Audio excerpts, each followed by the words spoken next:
Salut les parents pas parfaits, bienvenue dans ce nouvel épisode de Parents sans filtre. Après avoir identifié la charge mentale en épisode 1 et déconstruit le mythe de la superwoman en épisode 2, il est temps de faire la paix avec notre imperfection. Aujourd'hui, on va parler d'un concept radicalement libérateur, celui de la maman assez bonne. On le sait maintenant, le perfectionnisme est un aller simple vers l'épuisement. On se met une pression folle pour le repas bio, le silence pendant les devoirs, la maison impeccable, etc. Tout ça pourquoi ? Pour fabriquer un enfant parfait ? C'est pas seulement impossible, c'est surtout mauvais pour son développement. C'est là que le pédiatre et psychanalyste Donald Winnicott rentre en scène. Dans les années 50, il a introduit le concept révolutionnaire de la good enough mother, traduit en français par la mère suffisamment bonne. Ce n'est pas un jugement, et au contraire, c'est la reconnaissance que la mère idéale n'existe pas, et ça c'est tant mieux. Une mère parfaite répondrait instantanément à tous les besoins de l'enfant. Elle anticiperait tout, éliminant toute frustration. Le problème, l'enfant reste dans l'illusion de sa toute-puissance, il croit que le monde est là pour le servir sans effort. La mère assez bonne, elle, en revanche fait de son mieux, mais parfois elle échoue. Elle n'arrive pas tout de suite, elle se trompe de goûter, elle laisse pleurer pendant 30 secondes, etc. C'est ces petites défaillances graduelles que l'enfant apprend 2 choses fondamentales. 1. L'autonomie. L'enfant comprend que maman n'est pas une extension de lui.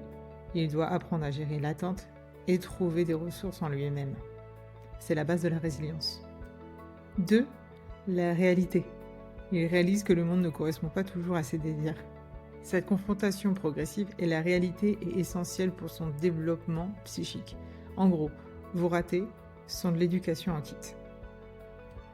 Mais alors, si on ne doit pas être parfait, quelle est notre seule véritable priorité ?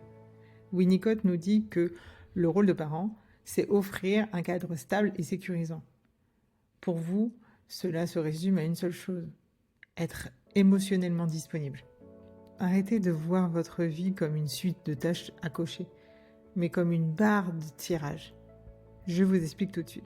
Les tâches à réaliser à 100% sont les besoins émotionnels de l'enfant, la sécurité, physique et affective, et votre sommeil. C'est non négociable.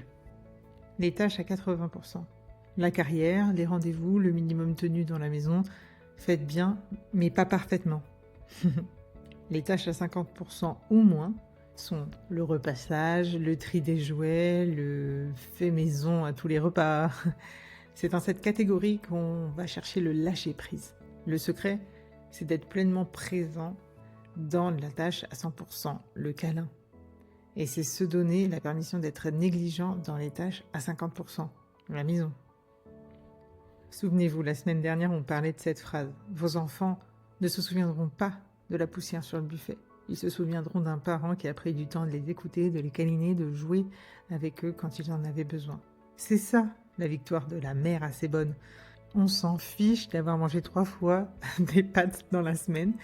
Par contre, qu'est-ce qu'on a ri avec eux pendant plus de 5 minutes ? Et là, vous avez tout gagné. L'objectif, c'est pas d'arrêter de faire des efforts, c'est de réorienter ces efforts vers vous, vers votre énergie, vers la qualité de la connexion avec eux. Faites un vœu, s'il vous plaît. Je m'engage à être une mère assez bonne et je me pardonne d'avance de tous mes ratés. L'acceptation de votre imperfection est la plus belle des transmissions que vous puissiez offrir à vos enfants. C'était l'épisode 3 de Parents sans filtre. Si l'idée d'être assez bonne vous soulage, abonnez-vous et partagez cet épisode avec une amie qui a désespérément besoin de lâcher son aspirateur. On se retrouve lundi prochain. D'ici là, vivez l'optimalisme. N'oubliez pas de respirer. Ciao les parents pas parfaits.